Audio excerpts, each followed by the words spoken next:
नमो भगवते वासुदेवाय। नमस्कार प्रिय भक्तों, कथा को शुरू करने से पूर्व कृपया हमारे चैनल को सब्सक्राइब करें, शेयर पे लाइक करें और कमेंट में अवश्य लिखें ओम नमो भगवते वासुदेवाय। सुनाती हूँ मैं पुराण की सीधी सच्ची बात, 18वां अध्याय कार्तिक मुक्ति का वरदात। कार्तिक मास महात्म्य कथा अध्याय 18। अब रौद्र रूप महाप्रभु शंकर नंदी पर चढ़कर युद्ध भूमि में आए।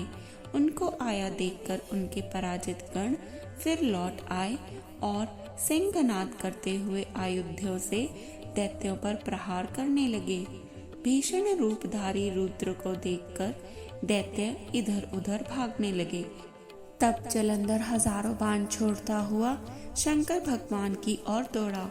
उसके शुंभ निशुंभ आदि वीर भी शंकर जी की ओर दौड़े। इतने में शंकर जी ने जलंधर के सब बाण जालों को काट कर अपने अन्य बाणों की आंधी से दैत्यों को अपने फरसे से मार डाला। खड़गोरमा नामक दैत्य को अपने फरसे से मार डाला और बलाहक का भी सिर काट दिया।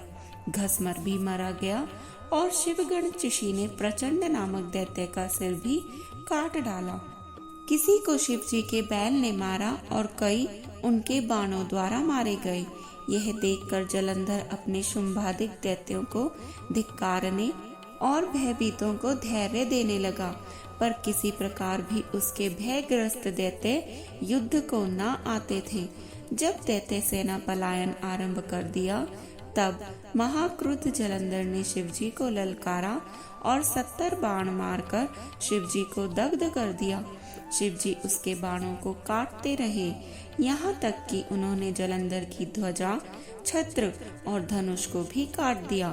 फिर 7 बाण से उसके शरीर में भी तीव्र आघात पहुंचाया। धनुष के कट जाने से जलंधर ने गदा उठाई। शिवजी ने उसकी गदा के टुकड़े टुकड़े कर दिए। तब उसने समझा कि शंकर मुझसे अधिक बलवान है। अतएव उसने गंधर्व माया उत्पन्न कर दी। अनेक गंधर्व अप्सराओं के गण पैदा हो गए। वीणा और मृदंग आदि बीजों के साथ नृत्य व गान होने लगा। इससे अपने गणों सहित रुद्र भी मोहित होकर एकाग्र हो गए। उन्होंने युद्ध बंद कर दिया। फिर तो काम मोहित जलंधर बड़ी शीघ्रता से शंकर का रूप धारण कर वृषभ पर बैठकर पार्वती मैया के पास पहुंचा। उधर जब पार्वती ने अपने पति को आते देखा तो अपनी सखियों का साथ छोड़ दिया और आगे आई। उन्हें देखकर कामातुर जलंधर का वीर्यपात हो गया और उसके पवन से भी वह जड़ भी हो गया। गौरी ने उसे दानव समझा और वह अंतर्ध्यान होकर उत्तर की मानस पर चली गई। तब पार्वती ने विष्णु जी को बुलाकर दैत्य धन का वह कृत्य कहा और यह प्रश्न किया कि क्या आप इससे अवगत हैं? भगवान विष्णु ने उत्तर दिया, आपकी कृपा से मुझे सब ज्ञात है। हे माता, आप जो भी आज्ञा करेंगी मैं उसका पालन अवश्य करूँगा। जगत माता ने विष्णु जी से कहा, उस दैत्य ने जो मार्ग खोला है उसका अनुसरण उचित है। मैं तुम्हें आज्ञा देती हूँ कि उसकी पत्नी का पतिव्रत भ्रष्ट करो, वह दैत्य तभी मरेगा। पार्वती जी की आज्ञा पाते ही विष्णु जी उसको शिरोधार्य कर छल करने के लिए जलंधर के नगर की ओर आ गए। जय श्री हरि। हर हर महादेव। कार्तिक माह में पीतल पतवारी को सींचने का अत्यंत महत्व है। आइए इससे जुड़ी हुई एक पुरानी कथा श्रवण कर लेते हैं। एक बुढ़िया माई थी। उसने अपनी बहू से कहा, तो दूध दही बेच कर आ। वह बेचने गई तो उसने रास्ते में देखा औरतें पीपल पतवारी सींच रही थी। उनको सींचता देखकर बहू ने पूछा, तुम यह क्या कर रही हो? औरतें बोली, हम पीपल पतवारी सींच रही हैं, इससे अन्न और धन होता है। 12 वर्ष का बिछड़ा हुआ पति मिल जाता है। बहू बोली, यदि ऐसी बात है तो तुम तो पानी से सींचती हो, मैं तो दूध दही से सींचूंगी। गुजरी रोजाना दूध दही बेचने नहीं जाती, वह रोजाना दूध तो पीपल में और दही पतवारी में सींच जाती। सास दूध दही का दाम मांगती तो कह देती, महीना पूरा हो जाने पर दे दूंगी। कार्तिक का महीना पूरा हो गया। पूर्णिमा के दिन बहू पीपल पटवारी के पास जाकर बैठ गई। पटवारी ने पूछा, अरे तू मेरे पास क्यों बैठ गई? बहू बोली, सास दूध दही का दाम मांगेगी। पीपल पटवारी बोली, मेरे पास क्या दाम रखा है? ये पान और धतूरा है, इसको ले जा। बहू ने वही ले जाकर कोठरी में रख दिया और डर के मारे कपड़ा ओढ़कर सो गई। सासू बोली, बहू पैसे लाओ। बहू बोली, कोठरी में रखे हैं। सासू ने कोठरी खोलकर देखा तो हीरे मोती जगमगा रहे थे। सासू बोली, बहू इतना धन कहाँ से लाई? बहू ने आकर देखा तो सच्चे ही धन भरा हुआ था। बहू ने सास को सारी बात बता दी। सास ने कहा, अब की तो कार्तिक मैं भी सींचूंगी। कार्तिक मास आ गया। सास दूध दही को बेचाती और हांडी धोकर पीपल पटवारी में डाल देती। आकर बहू से कहती, मेरे से दाम मांग ले। वह कहती, सासू जी कोई बहू भी दाम मांगे है भला?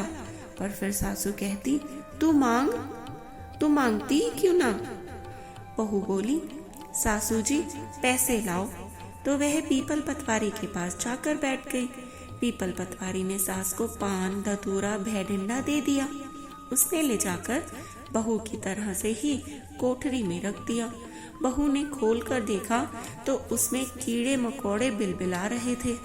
तब बहू ने कहा, सासू जी यह क्या?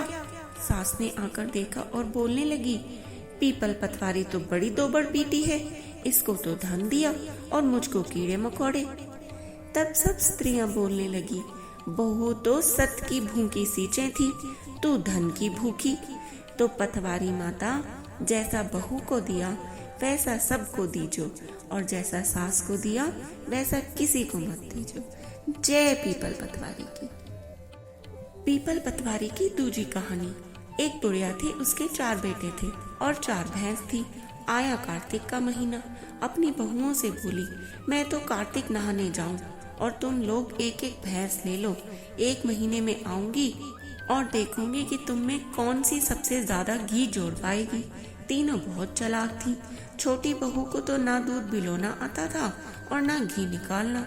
तीनों देवरानी जेठानी बोली, अब देखेंगे कैसे करेगी। सासू छोटी से ज्यादा प्यार करती थी, अब उसको कोई कुछ नहीं बताता था। वह बड़ी भोली थी। वह अपना सारा दूध दही पीपल पटवारी में गिरा देती। महीना पूरा हो गया। तीनों बहुओं ने डिब्बा भर के घी जोड़कर रखा था। छोटी बहू पटवारी माता से बोली, जब मेरी सास आएगी तो मैं घी कहाँ से दूं? पटवारी माता बोली, तू 4 कंकड़ ले जा और जाकर 4 डिब्बों में डाल देना। उनका एक एक डिब्बा भरा होगा तो तेरे 4 डिब्बे भर जाएंगे। वह 4 कंकड़ लेकर चली गई और 4 डिब्बों में डाल दिए। उसके चारों डिब्बे भर गए। सासू आई, बोली, लाओ अपना अपना घी दिखाओ, किसने कितना जमा किया है। सब बड़ी खुशी खुशी लेकर आई। बोली, अब सास से इसको डांट पड़ेगी। सबसे छोटी 4 डिब्बे लेकर आई। सब बोली, इसने तो कभी जमाया नहीं, बिलोया नहीं, इतना घी कहाँ से लाई? इसके पति ने लाकर दिया होगा। तब वह कहने लगी, मुझे तो बिलोना नहीं आता था, ना ही कोई बताता था। सो मैं दूध पीपल में और दही पटवारी में सींच देती थी। मुझे तो ये सब पटवारी माता ने दिया है। सब बोली, पटवारी माता के सींचे का इतना धर्म व फल होता है, तो अगले साल से हम भी सब कार्तिक नहाएंगे और पटवारी माता सींचेंगे। जय पटवारी माता की।